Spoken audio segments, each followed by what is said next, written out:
Hello everyone, আসসালামু আলাইকুম। কি অবস্থা সবার, কেমন আছেন সবাই? Welcome to my another blog.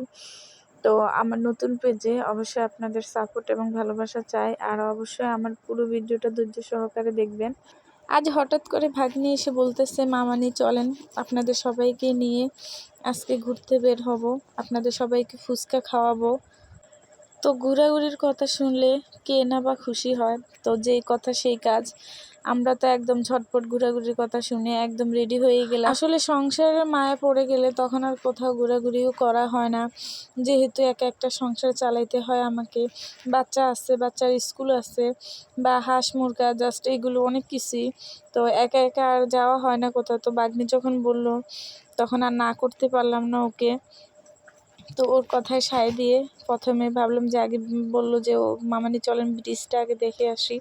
এটা গাজীপুরের, আমাদের বাড়ির পাশেই ব্রিজটা। আমি অনেকবার গিয়েছি, বা আমাদের বাড়ির আশেপাশে। তো এই যে দেখাবো আপনাদের, ওই যে নদীর ওই পাশটা আমাদের বাড়ি, একদম কাছে। মাঝে মাঝে বাচ্চাদের নিয়ে ঘুরলেও আসলে ওদের মনও ভালো থাকে, আর ওরা অনেক কিছু শিখে। ব্রিজে যাওয়ার পর যে কি ঠান্ডা হাওয়া দিচ্ছিল, কি বলবো আপনাদেরকে, শুধু মনটা একদম শীতল হয়ে যাচ্ছিল।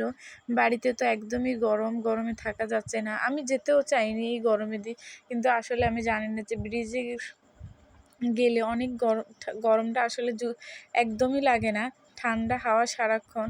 তো এই যে দেখেন আমাদের ফ্যামিলির সবাইকে দেখাচ্ছি একটু একটু করে, আর পুরো ব্রিজটা আপনাদের দেখাচ্ছি। মোটামুটি খারাপ না, আছে, অত বেশি একটা বড় না, কিন্তু চারপাশের যে নদী, ওই জিনিসটার কারণে আসলে ব্রিজটা অনেক সুন্দর দেখা যাচ্ছিল। আর একটা জিনিস খেয়াল করলাম, এই ব্রিজটা যখন বড় বড় গাড়িগুলো যাচ্ছিল তখন ব্রিজটা যেন কাঁপছিল। আসলে কেন কাঁপছিল সেটা আমি জানি না, তবে কেউ যদি গিয়ে থাকেন তো অবশ্যই কমেন্ট করে জানাবেন আমাকে। আমরা যখন ব্রিজের উপরে ছিলাম, বড় গাড়িগুলো যখন যাচ্ছিল তখন এই ব্রিজটা কাঁপছিল, কিন্তু কেন কাঁপছিল বা কী কারণে কাঁপছিল সেটা জানি না।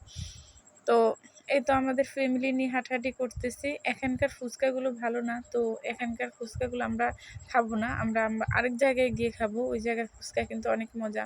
তো বাচ্চাদের নিয়ে হাঁটাহাঁটি করতেছি। সেলফি টিকটক তো আছে, কোথাও ঘুরতে গেলে যে ছবি তুলবো না বা সেলফি তুলবো না এমন লোক এখন দেখাই যায় না, ছবি মাস্ট তুলতে হবে। আর এই যে দেখেন আমার টোনা পাখিরা, মাশাল্লাহ। আর এখানে আমার ভাগ্নিরা। তো সবাইকে বলতেছি আমার নতুন পেজে তোমাদেরকে দেখাবো, একটু হাই করে দাও। তো ওই যে আমার বড় ননস, তো ওনাকেও বললাম যে একটু হাই করে দাও।